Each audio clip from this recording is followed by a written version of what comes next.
Наша гостинка, доктор Аспазија Софијанова, председател на Педиатриското здружение на Македонија. Ќе разговараме за една тема која што навистина, еве ќе слушнате од докторката, ќе се зборува повеќе и во наредниот период. Пост-ковид реакции кај децата. Какви можат да бидат, што треба да се следи, се разбере и кога треба да се изреагира. Добро утро. Добро утро. Ви благодарам што сте наша гостинка утринава. Пред работа. Да, така. Да, ве викнавме за да може да поразговараме за нешто што ваше секојдневие е веќе сега.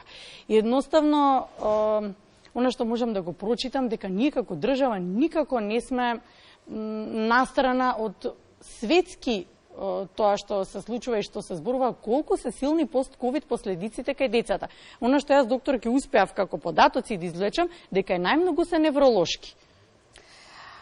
Ви благодарам, јас чисто и во ерата на ковидот, кој што беше класичен ковид и кој што практично целиот свет некако го стави во комплетно друг, да кажам, режим на живење, во однос на делот каде што децата беа атакирани, можам да бидам горди да кажам дека сепак нашата држава, со оглед на тоа дека кажавте, слушајки и гледајки дека сите држави се справуваат, значи не сме сами во приказната. Ова е нешто што на глобално ниво, едноставно, сите страда со тоа и сите рапортираа дека има и сериозни, да кажам, и летални, односно смртни последици кај децата. И една од убавите работи за која сепак морам да ја истакнам е тоа дека класично смрт на дете здраво, кое што добило ковид и починало, ние немавме. И тоа е навистина сепак една убава страна и никогаш не сакам околу тоа да го спомнувам, ама рете да се спомне бидејќи само слушаме некои работи вакви или онакви, но до сега не сме имали. Да, секако. Убаво е да се каже и убавата страна на приказната. Сега се соочуваме со еден интересен и во текот на ковидот се соочувавме затоа што децата повеќе од самиот вирус реагираа класично, како една обична вироза. Асимптоматски повеќето? Повеќето асимптоматски, повеќето со класична настинка. Еве баш така би го рекла, можеби една класична настинка и ништо повеќе од тоа. Меѓутоа, дел од дечињата, она така наречена МИСК или така наречен после ковид реакција на мултисистемско засегање на органите, кое што беше последица на создавањето на антителата и понатаму атакирање на одреден така наречен орган кој тие ќе го одбереа, го гледавме и се справувавме и со тоа. Значи, најтешките деца завршуваа на клиника, посебно на оделот за интензивна, каде што во тој период го имавме чист. И ние сепак го решававме по одделенија, бидејќи знаете, сепак не можете да бидете сигурни дека можеби тоа нема да атакира некое друго дете.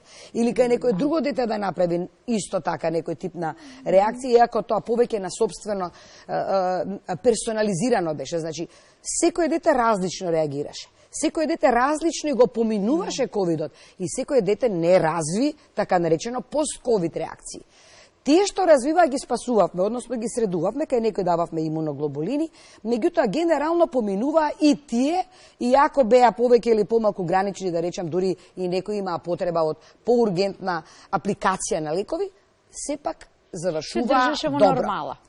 Ова што сега го гледаме и што сега некако го чувствуваме е тоа дека во моментот некако дали е нов вирус, дали е исто пост-ковид, во моментот имавме детенце со пост-ковид и го спасивме со реакција на срценцето, односно на срцето. Имаше забрзано чукање на срцето, одредени параметри кои одговараа на тоа дека нешто се случува со самото срце, значи се распаѓа дел од мускулите и тоа го осетивме со биохемијата што ја направивме, значи некоја сериозна ситуација заради која свативме дека и таа е пост-ковид реакција. А не можете да ја дефинирате каква, затоа што реално е ова нешто ново, нешто ново се соочувате? Јас искрено да ви кажам, во моментот но налик што е? Во моментот тече во Индија светскиот педиатриски конгрес и од таму црпам информации да видам како тие го објаснуваат тоа, бидејќи знаете неблагодарно е да ние си даваме индивидуална оценка. Тоа е заради тоа или ради тоа. Очигледно нешто со имунолошкиот систем на децата се случува. И очигледно дека не смееме и овој пат да останеме спокојни, дека сето тоа така поминува. Че сепак треба мониторирање. Ако детенцето, особено тие помалите, и ова детенце беше околу 5 години, ви се пожели на срцебиење, а при тоа знаете дека децата не се спортисти или не се не знам што, тогаш сепак консултирате педијатар, консултирате пак ќе кажам педијатар, каде и да работи, за да исклучиме во првата биохемија дека сепак се работи за некоја реакција која детето ја поминува после прележан претходен инфект.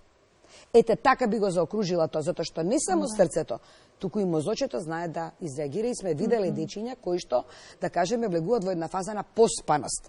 Таа сомнолентност ја велиме медицински или поспаност. Што значи поспаност? Значи дека неволјноста кај детето не е типична. Обично децата какви и да се, тие сакаат да играат, да се шалат, да прават се. Меѓутоа, таквата неволјност, прво почнува со неволјност, одбивање да јаде, веднаш детето го носите на педијатар. Значи, тука може да се кријат многу работи, со детето не можете да направите дали нешто тоа внатре чувство, па ќе ви го каже, не може.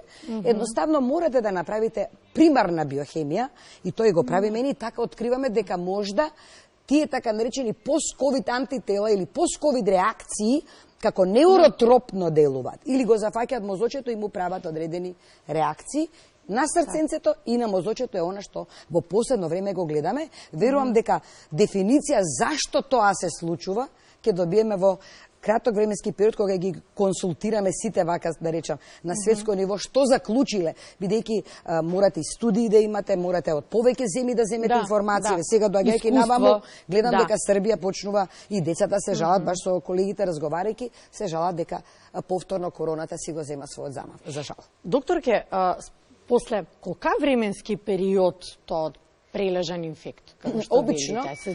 Обично некаде 40 дена или да кажеме 3 недели до 40 дена го гледаме оптимумот на можноста за развивање на такви пост-ковид реакции. Ова ве прашувам во контекст на тоа дека вие никогаш не сте сакале да кривате паника, секогаш сте смирувале ситуација, секогаш сте гледале родителот да го смирите.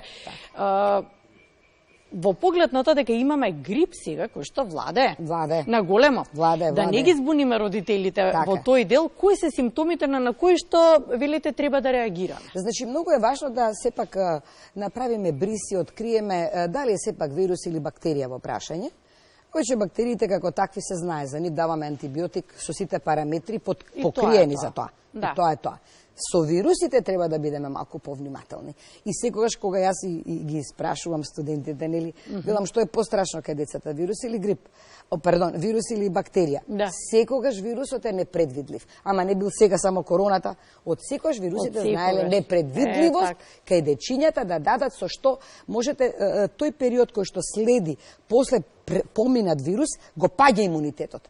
Како понатаму тој ќе се справи, ќе се подигне и ќе направи евентуално несакани, да речам, компликации, тоа на кое што сега го гледаме и за кое практично говориме. Дали е тоа инфлуенца, А, Б, евентуално С, или некој друг тип на вирус, или овој новиот вид на корона, кој што е измешан и кој што особено Велика Британија дава акцент на него. Некој подваријанта на кракен, нешто така. Кракен, подваријанта баш на кракен. И тој е практично како мешан со стриптококот. И едноставно не можете да знаете веќе вирусите каде се нема да влезат и да направат проблем. Затоа треба да бидеме внимателни. Значи, не дигаме паника, но сепак тој така наречен внимателен однос и опрезен однос што треба да го имаме, да не го заборавиме дека може понекогаш да ни направи несакани компликации за кои ќе мора да се обратат на лекар. Со тоа дека системски се извинувам, ќе се кон оваа состојба, кон овој проблем ќе се гледа и во нареден период, со тоа дека вие постојано се советувате, споменавте сега светскиот конгрес во Индија, што се случува. Седмиот конгрес, осми ќе биде, осмиот конгрес, педиатриски конгрес на Сдруженијето на кое вие сте председател на Македонија, ќе биде во Охрид, така? Да. И веќе се подготвувате, не само наши еминентни тука професори, вие ги собирате туку, веројатно ќе дојдат од страна. Цел свет ќе дојде и морам да ви кажам, на сите збиднувања што ги гледаме и што ги случуваме, убавите работи, баш во саботата се собравме управниот одбор, бидејќи тој е составен од колеги од целата држава, значи тука сме сите.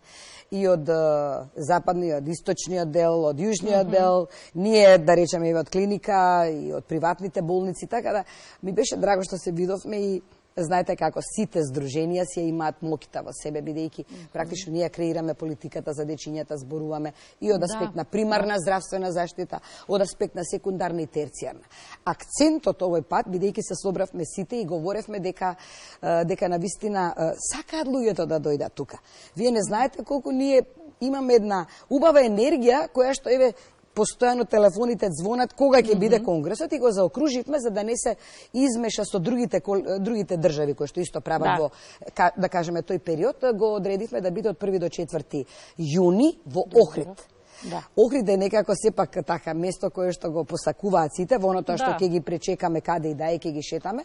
Еден дел од програмата за странците е убаво да ја запознаат нашата држава и да сватат дека тука живеат мили луѓе.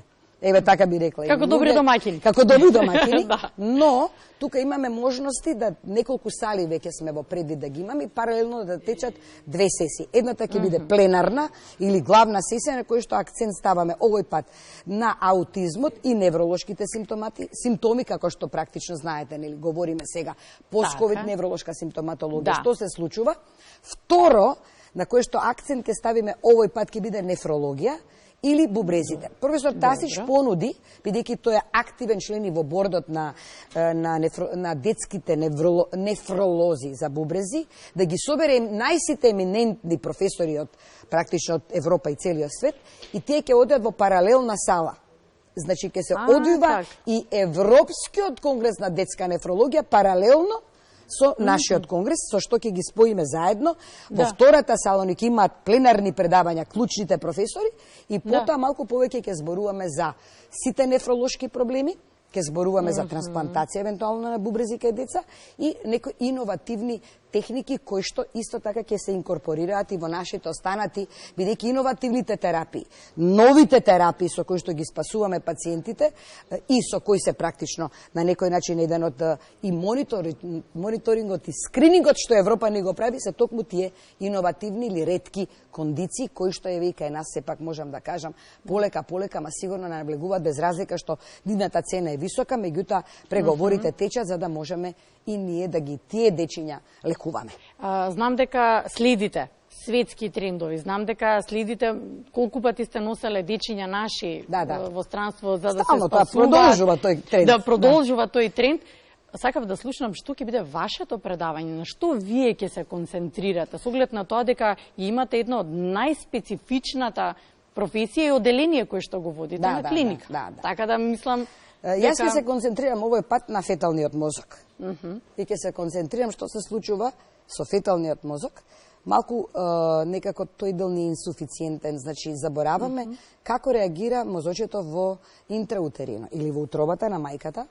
Што се случува на самото раѓање и тоа го одредува квалитетот на живот понатаму, за кој не смееме да заборавиме. Доказите сите дека кондициите во развојниот дел кои што се јавуваат и ги гледаме кај децата од кој голем, за жал процентот родителите стравуваат за нивните деца, тоа е појавата на развојни пореметувања понатаму. А тоа се вклучување спектарот на однесување, дали лингвистички, дали логопедски, дали дефектолошки, дали од секаков друг, значи нешто што се креира уште интраутерино, да знаеме точно што и како се случи. Значи мајката мора да ја гледаат исто така и педиатрите, односно фетолозите, како што во светот ги има кај нас, барем во тој дел да видиме како можеме да се заеднички споиме со колегите кои следат бременоста, за да можеме да дадеме совет за идниот пациент полесно да го преброди, доколку има проблем, полесно да го преброди и периодот перинатален, значи самото раѓање, веднаш да го примиме и да направиме пластицитетот на мозокот, за кој не смееме да заборавиме дека мозокот на детето не реагира како мозокот на возрастниот. Ако има проблем, да веднаш реагираме. Клучни се тие golden hours, или 12 часа, 24 часа, 72 часа. Тука ќе го ставам акцентот. Колку се важни тие сати, за да понатаму не размислуваме за долги последици, бидејќи првото прашање секогаш било и ќе биде кога сте родител, дали ќе биде се во ред со моето дете. Да. Сега ме потсетивте на еден разговор што го имавме кога зборувавме за аутизмот. И кога зборувавме за вакцините и за аутизмот, ме потсетивте на вашите одговори тогаш. Се надевам дека и голем број на млади студенти ќе дојдат и ќе бидат. Сигурно. Да го купат искуството. Ќе се видиме сигурно, докторке, по завршување, се разбира, на вашиот конгрес. Би сакала да ги слушнам заклучоците. И она што би сакала да ја заокружиме темата со оглед на тоа дека зборувавме за пост-ковид реакции кај децата, верувам дека ќе се зборува и на таа тема. Да, апсолутно, значи 4 дена ќе имаме вебинари, ќе имаме апликации, ќе имаме воркшопове и вебинари, сестрите ќе ги вклучиме сестрите, бидејќи тие се неверојатно важна алка во лекувањето и за нив планираме исто така еден ден и нивната улога. Со што малку зборуваме за нив, но убаво што го оставивте акцентот. Апсолутно, и тоа баш и го коментиравме сега на управниот одбор и сигурно дека ќе зборуваме за ковидот и пост-ковид. И верувам дека колегите од Словенија, баш директорот на педиатриската болница во Словенија е инфектолог-педиатар. И тој ќе биде почесен предавач кој што баш ќе зборува за нивните искуства. Тој е член на бордот на Европа за инфективни болести кај децата и при тоа мислам дека ќе сподели нешто што ќе биде исклучително важно. Ве поканувам уште од сега, верувам дека ние почнавме со припремите. Ќе го следиме сигурно. Ќе морате да го следите, бидејќи сакам да сепак заслужуваат граѓаните да знаат точно што е, не да се шпекулира вака, така, онака. Сепак сме педиатри, ја знаеме патологијата по позадина, ги гледаме пациентите, едно е теоретски, ние ги гледаме клинички пациентите. И друго, тогаш се губи се останато, се гледа да се помогне на пациентот, потоа можеме да говориме што и како. Така да вкупниот збир на сите искуства што се случија во минатиот период со оваа нова, да кажам, ситуација што не запекна, ќе бидат споделени во однос на децата комплетно. И да го заокружиме разговорот, дека кои се тие симптоми кои што треба да се следат? Знаете како, остана и ќе остане онаа стара поговорка. Детето ви зборува со очите, ви говори со очите практично, нема да ви каже ништо со устата, ама веќе ги прочитате очите и ќе ја видите енергијата што ја носи. Секој дете има повеќе или помалку одредена енергија, нели ја велиме детската енергија, многу убава, бидејќи е жива, радосна. Тие се уште не се соочуваат со предизвиците во животот да ги направи да имаат према другите една лоша енергија. Така да посматрете го вашето дете, давајте му многу љубов, тоа секогаш го кажувам, бидејќи само така ќе би се возврати. Се друго ќе направи, како што гледаме, нови модерни трендови, кои што сепак не би ги пожелувале или посакувале, ама се почнува од нултиот час. Тие golden hours, што ги кажавме. Ви благодарам, да сте ми живе и здраве и да се гледаме почесто. Ќе се гледам.